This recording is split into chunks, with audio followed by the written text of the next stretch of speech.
Junior doctor से आप 36-36 घंटे काम करवाएंगे तो क्या वो विरोध प्रदर्शन नहीं करेंगे? फूल बरसाने की नौटंकी करेंगे और असलियत में उनके मानवाधिकार का हनन करेंगे, डॉक्टरों पर पुलिस की लाठियां भजवाएंगे तो क्या वो विरोध प्रदर्शन नहीं करेंगे? जनवरी 2021 का एग्जाम आप सितंबर में करवाएंगे तो क्या वो विरोध प्रदर्शन नहीं करेंगे? जहां किसी की जान का सवाल है वहां पर भी 61% डॉक्टर आप रिजर्वेशन से बनवाएंगे तो क्या वो विरोध प्रदर्शन नहीं करेंगे? यूपी विधानसभा चुनाव के चक्कर में आप कानपुर मेट्रो टाइम से बना सकते हैं, लेकिन रेजिडेंट डॉक्टर्स की समस्याओं और भर्ती का टाइम टेबल नहीं बना पा रहे हैं तो विरोध होगा। डॉक्टर्स को फुटबॉल बनाकर सुप्रीम कोर्ट और केंद्र सरकार खेलेंगे तो क्या विरोध प्रदर्शन नहीं होगा? 1 लाख से ज्यादा के स्टाफ का काम आप कुछ हजार जूनियर डॉक्टर्स पर डाल देंगे तो क्या वो विरोध प्रदर्शन नहीं करेंगे? कोरोना आपके सर पर बैठा हुआ है, सुप्रीम कोर्ट हर तीसरे दिन रोना रोने बैठ जाता है कि मिसमैनेजमेंट नहीं होना चाहिए, जरूरतमंद को इलाज मिलना चाहिए, तो ये इलाज कैसे मिलेगा माय लॉर्ड? जब आप साल भर में एक काउंसलिंग नहीं करवा पाएंगे, आरक्षण के नाम पर ईडब्ल्यूसी और ओबीसी कोटा में खेलते रहेंगे तो जरूरतमंद को कैसे इलाज मिलेगा? डॉक्टरों ने आपकी जायदाद तो नहीं मांग ली है ना?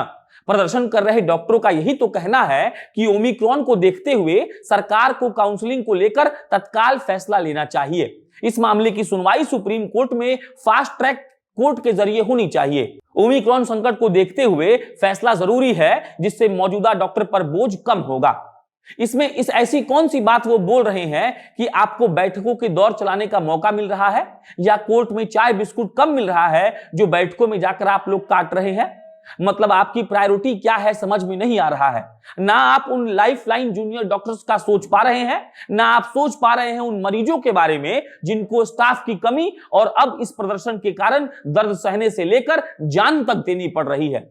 योर ऑनर और माननीय प्रधानमंत्री और उनके चमचों, आपको इतनी छोटी सी बात क्यों नहीं समझ आ रही है कि आपकी बेवकूफी और जिद और लापरवाही के कारण जूनियर डॉक्टर्स तो भुगत ही रहे हैं, उनके साथ में वो आवाम भी भुगत रही है जिसका वोट लेकर आप सरकार बनाते हैं। मंदिर बनवाने में तो आप पूरा पृष्ठभाग से लेकर बदन के हर हिस्सों का जोर लगा देते हैं, लेकिन एक वास्तविक मुद्दों पर आपको सोचते सोचते 10 महीने से ज्यादा का वक्त लग जाता है। 1 लाख जूनियर डॉक्टर्स की कमी है इस देश में और मेडिकल व्यवस्था धराशायी होने के मुहाने पर खड़ी है। ओमिक्रॉन मुंह बाय दरवाजा पर खड़ा है, केस रोज बढ़ रहे हैं, लॉकडाउन का पहला चरण प्रभाव में आ चुका है और मेडिकल व्यवस्था की सुध ही नहीं है। आपको शर्म नहीं आती? आपको वोट मांगते जाते हैं तो, और सुप्रीम कोर्ट को शर्म नहीं आती महात्मा बनकर मोरल साइंस पढ़ाते हुए? भगवान न करे अगर कोविड की स्थिति बिगड़ती है तो हमारे पास इसे संभालने के लिए पर्याप्त रेजिडेंट डॉक्टर नहीं है। 3 बैच का काम 1 बैच द्वारा किया जाता है और कोई उम्मीद नजर नहीं आ रही है। डॉक्टरों के लिए नहीं तो कम से कम स्वास्थ्य व्यवस्था के बुनियादी ढांचे के बारे में सोचे। क्या इस तरह से हम कोविड से लड़ने जा रहे हैं? लड़ाई के लिए सेना ही नहीं है और 56 इंची सीना मुफ्त में ठोके जा रहे हैं।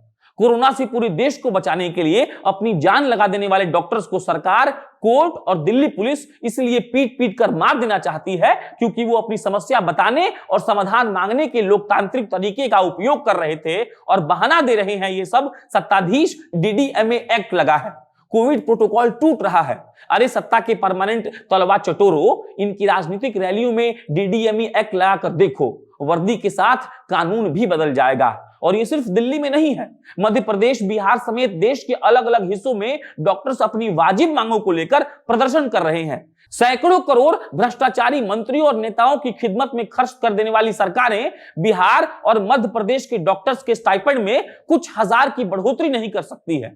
इसके अलावा 6 महीने पहले बिहार में डॉक्टरों का कहना था कि इमरजेंसी के मरीजों को रखने के लिए क्रिटिकल केयर यूनिट व आईसीयू नहीं है।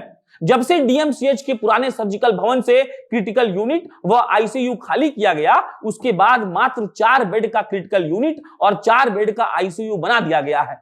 इतने कम बेड से काम नहीं चलता है। यहां ऑक्सीजन की सप्लाई नहीं है, किसी तरह से मरीजों का इलाज कर रहे हैं। मरीज को हम डॉक्टर मरते हुए नहीं देख सकते हैं, इस बात तक को नहीं माना गया है। जहां वो लोग अपने नहीं मरीजों के हित की बात कर रहे थे, अब दिल्ली में भी डॉक्टर्स मरीजों के हित की बात कर रहे हैं। किसी को 36 घंटे छुट्टी नहीं दीजिएगा, काम लगातार लीजिएगा, तो उसकी मानसिक स्थिति क्या होगी, जिसका दुष्परिणाम डॉक्टर को तो भुगतना ही है, लेकिन एक मरीज के पेट में कैंची छूट जाएगा तो सोचिए कि क्या होगा। और उसके लिए फाइनली तो डॉक्टर ही जिम्मेदार होगा, क्योंकि आप लोग तो पॉलिसी मेकर है ना। अद्भुत देश है, अपराधी और अनपढ़ नेता पॉलिसी मेकर हो जाते हैं और पढ़े लिखे और काबिल लोग उनके सामने गिड़गिड़ाते रह जाते हैं। 9 महीने की देरी से आप एग्जाम करवाते हैं, फिर एन काउंसलिंग के वक्त आरक्षण कोटा को लेकर जनहित याचिकाएं आ जाती हैं और काउंसलिंग अधर में अटकी हुई थी। सबको पता है भारतीय मेडिकल व्यवस्था की रीढ़ यही जूनियर और रेजिडेंट डॉक्टर्स हैं। जो बच्चे एमबीबीएस पास होते हैं वो पोस्ट ग्रेजुएशन के लिए नीट पीजी की परीक्षा देते हैं। जो सिलेक्ट होते हैं वो 3 साल की एमडी या अपनी मर्जी के हिसाब से पीजी करते हैं, और यही लोग रेजिडेंट या जूनियर डॉक्टर्स होते हैं। 3 साल के तीनों बैच काम करते हैं, लेकिन पिछले साल काउंसलिंग में देरी होने की वजह से 2 ही बैच काम कर रहे हैं। यहां तक तो मामला काम चलाऊ था, लेकिन असली तमाशा अब होगा। फाइनल ईयर के बच्चों के एग्जाम आने वाले हैं, वो पास आउट हो जाएंगे, मतलब माय लॉर्ड केंद्र और खलिहर जनहित याचिकाकर्ताओं के तमाशे को भुगतेंगे इकलौते बचे सेकंड ईयर से फाइनल ईयर में गए बच्चे। 3 साल के रेजिडेंटों का काम अकेले करेंगे, कोई छुट्टी नहीं, कोई फ्री टाइम नहीं, कोई ड्यूटी शेड्यूल नहीं, सिर्फ तमाशा। उनकी मेंटल ब्रेकडाउन के बारे में सोचने की फुर्सत किसी के पास नहीं है। बस एक मोदी जी आएंगे, टीवी पर ज्ञान बांचेंगे और चले जाएंगे। कोर्ट अपना दरबार सजाएगा और कहेगा स्थिति गंभीर है, मेडिकल स्वास्थ्य फेल हो रही है। अरे सर, पिछली बार ऑक्सीजन नहीं दिए गए थे और लाखों लोगों को मार डाले थे, इस बार डॉक्टर ही नहीं देंगे और मार डालेंगे। खैर, आप रटिए, तिरंगा है इसकी शान, हिंदुस्तान मेरे महान, और वहां दिल्ली पुलिस वाजिब हक की बात कर रहे डॉक्टरों की पीठ पर बेतहाशा लातियां तोड़ेगी और हम यहां बैठकर तमाशा देखेंगे और बोलेंगे कि मोदी जी तो सब काम कर ही रहे हैं। डॉक्टरों को उचित उनके मांग का आपको समाधान देना चाहिए। अगर आप नहीं देंगे तो आप पछताएंगे और आपका देश। बाकी आप डॉक्टरों के मुद्दे पे क्या सोचते हैं, मैं लिखकर कमेंट बॉक्स में बताइए। मेरा नाम प्रशांत राय है, ये स्टोरी हमारे लिए अनुराग मिश्रा ने लिखी थी। बहुत बहुत धन्यवाद।